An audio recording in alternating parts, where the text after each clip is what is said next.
Bismillahirrahmanirrahim. Assalamualaikum warahmatullahi wabarakatuh.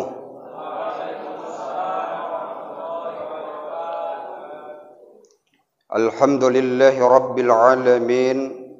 Summa salatu wassalamu ala rasulillah wa ala alihi wa sahbihi wa mawala. Wala hawla wala quwwata illa billah, amma ba'd. Mari kembali kita bersyukur kehadiran Allah Subhanahu wa taala dengan mengucapkan alhamdulillahi rabbil alamin. Kemudian mari sama kita bersolawat kepada Rasulullah sallallahu alaihi wasallam dengan lafaz Allahumma salli ala Muhammad wa ala ali sayyidina Muhammad. Mudah-mudahan kiranya kita menjadi hamba Allah yang muttaqin, yang kemudian tatkala di yaumul qiyamah kita akan memperoleh syafaat dari baginda Rasulullah sallallahu alaihi wasallam. Yang saya ta'zim muliakan seluruh jamaah Masjid At-Taqwa, wabil khusus segenap pengurus BKM, para ayahanda, para ibunda, wabil khusus juga YouTube channel FKSMM, seluruh jamaah salat Isya dan Tarawih Masjid At-Taqwa yang insyaAllah kita semua senantiasa dalam kerahmatan, dalam perlindungan serta dalam keberkahan Allah Subhanahu wa taala. Amin ya rabbal alamin. Bapak Ibu jamaah salat tarawih yang dirahmati dan dimuliakan Allah. Pada malam hari ini kita telah berada di malam yang ke-27 Ramadan. Artinya pada malam hari ini kita telah berada di penghujung Ramadan. 26 hari Ramadan telah kita lakukan dengan ibadah puasa, dan insyaAllah 3 hari lagi ke depan akan kita isi dengan ibadah puasa, dan 2 malam hari lagi ke depan akan kita isi dengan solat tarawih. Mudah-mudahan kiranya baik ibadah Ramadan yang telah kita lalui dan kemudian ibadah Ramadan yang mungkin akan kita lalui nantinya dapat menghantarkan kita menjadi hamba-hamba Allah la'allakum tattaqun, hamba Allah yang bertakwa.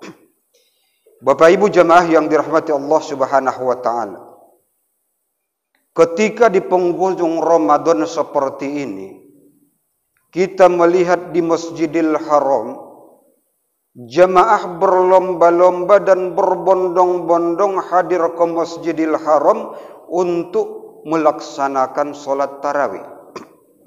Namun ketika kita melihat di Indonesia kebalikannya, Bu. Kebalikannya.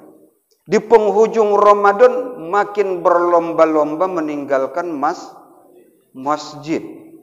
Ketika kita bandingkan malam pertama Ramadan dengan malam ini, mana lebih banyak, Bu? Malam pertama. Bukan di sini saja, di seluruh masjid yang ada di Indonesia inilah adanya. Saya, Bu, mulai dari malam pertama sampai malam ini saya pindah-pindah terus. Baik itu di daerah Mencirim, Medan Krio, Payageli, Medan, Padang Bulan, daerah Tanjung Sari, Sunggal. Rata-rata seperti ini, Bu. Makin penghujung makin habis. Sementara di penghujung Ramadan inilah, sebagaimana kata Imam Al-Ghazali, Allah akan menurunkan malam yang lebih baik dari 1000 bulan, yakni malam Lailatul Qadar. Kata Imam Al-Ghazali, di 10 malam terakhir Ramadan, tepatnya di malam-malam ganjil. Malam hari ini malam 27. Kita enggak tahu apakah malam ini Allah turunkan.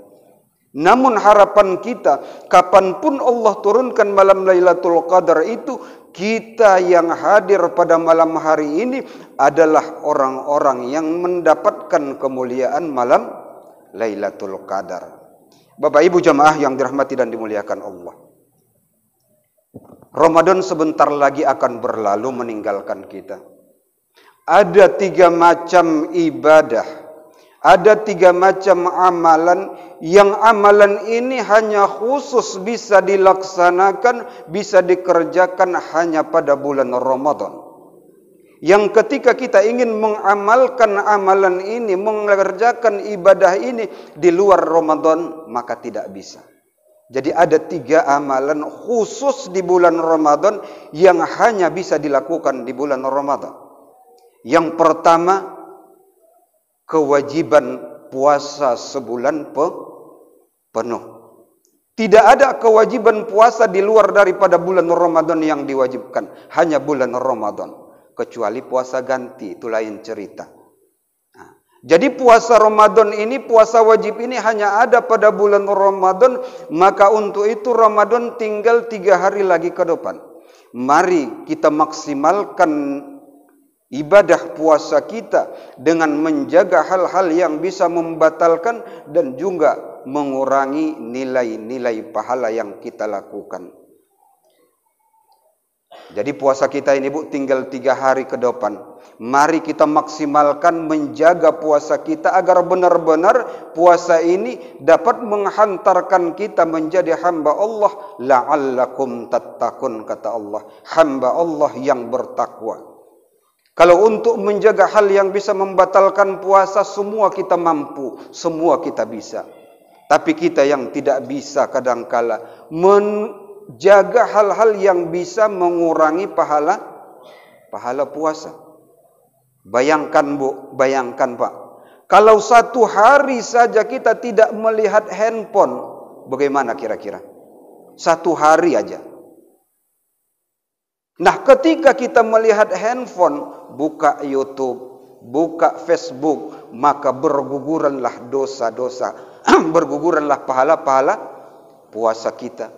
Di Facebook itu banyak gambar-gambar yang bisa dilihat atau yang tidak bisa dilihat, yang dibolehkan atau yang tidak dibolehkan. Ketika ini kita lihat, maka berguguranlah pahala puasa kita.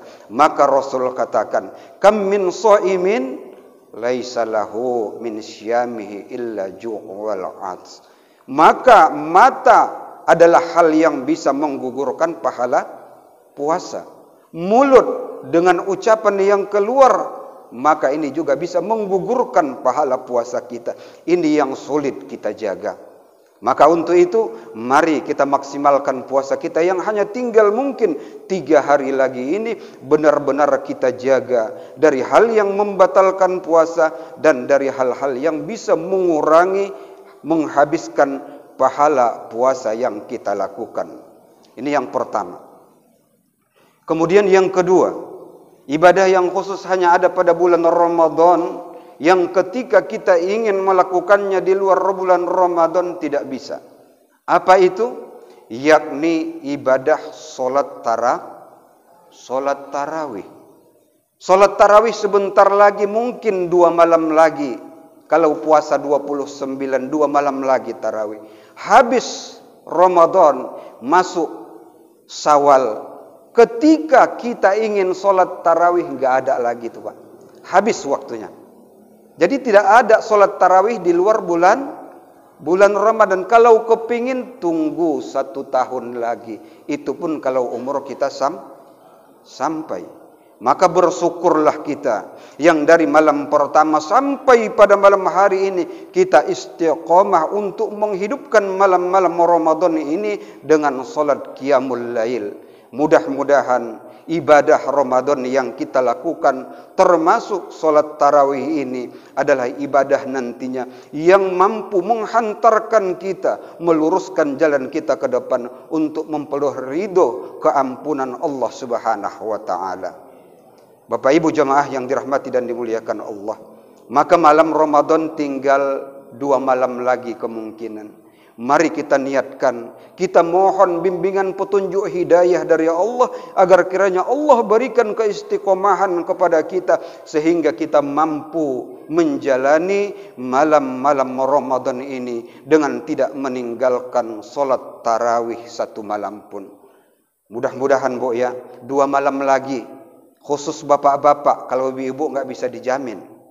Ibu-ibu enggak bisa kita jamin Pak, karena bisa aja tiba-tiba tak boleh. Tapi kalau kita yang laki-laki ini enggak ada alasan. Mari kita maksimalkan Ramadan yang tinggal 2 malam lagi ini dengan menghidupkan malam-malam Ramadan dengan solat tarawih berjamaah, dengan solat witir berjamaah, dengan solat isya berjamaah. Karena ketika habis Ramadan yang 2 hari lagi, tunggu 1 tahun kemudian baru lagi bisa solat tarawih. Kemudian yang ketiga, ibadah yang khusus hanya ada pada bulan Ramadan, yaitu ibadah menunaikan zakat fitrah. Zakat fitrah. Jadi zakat fitrah ini hanya ada pada bulan Ramadan. Boleh ditunaikan mulai dari 1 Ramadan sampai sebelum khatib turun dari mimbar dalam pelaksanaan solat Idul Fitri. Maka tidak ada zakat fitrah di luar daripada bulan Ramadan. Yang ada zakat mal, zakat perkebunan, pertanian, zakat profesi boleh di luar daripada bulan Ramadan. Tapi kalau zakat fitrah ini khusus hanya di bulan Ramadan. Maka ini saya ingatkan karena sebentar lagi kita akan berlalu meninggalkan Ramadan. Bagi kita yang belum menunaikan zakat fitrah, segera tunaikan zakat fitrah. Karena Rasul mengingatkan kepada kita, puasa Ramadan ini akan tergantung di antara langit dan bumi dan tidak akan diangkat oleh malaikat menghadap Allah pahala puasa kita illa fi zakatil fitri, kecuali kita telah membayar atau menunaikan zakat fitrah. Maka zakat fitrah ini kunci pembuka pintu untuk diterimanya ibadah puasa Ramadan kita oleh Allah Subhanahu wa taala.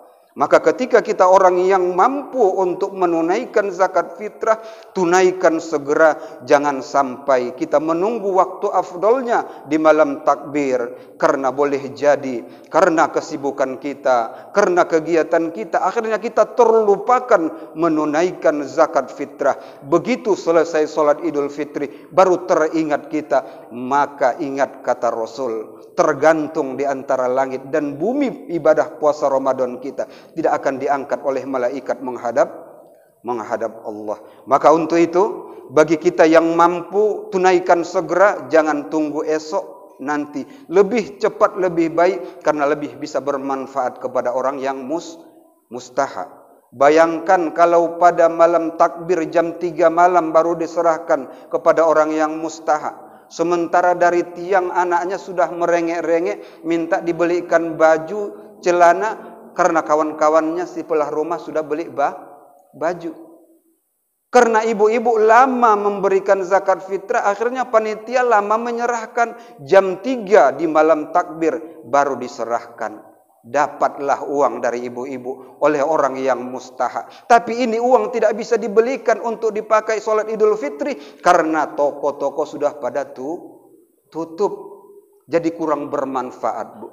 Maka untuk itu segera tunaikan, cepat terkumpul. Maka mungkin BKM atau Badan Amil Zakat Masjid ini segera menyerahkan. Bisa digunakan untuk beli baju anaknya yang selama ini nangis karena belum ada, selopnya, mungkin kue lebaran dan lain sebagainya. Sehingga terbantulah saudara-saudara kita yang hidup kesusahan, sehingga kita sama-sama bahagia, gembira menyambut hari raya Idul Fitri. Maka untuk itu 3 ibadah di bulan Ramadan. Yang pertama, puasa Ramadan, puasa wajib hanya ada bulan Ramadan. Kemudian yang kedua, solat tarawih hanya ada pada bulan Ramadan. Zakat fitrah hanya ada pada bulan Ramadan. Maka untuk itu sebelum berlalu Ramadan, mari 3 amalan ini kita maksimalkan. Mudah-mudahan Allah meridhoi kita, untuk Allah masukkan ke dalam surga. Amin, amin ya rabbal alamin.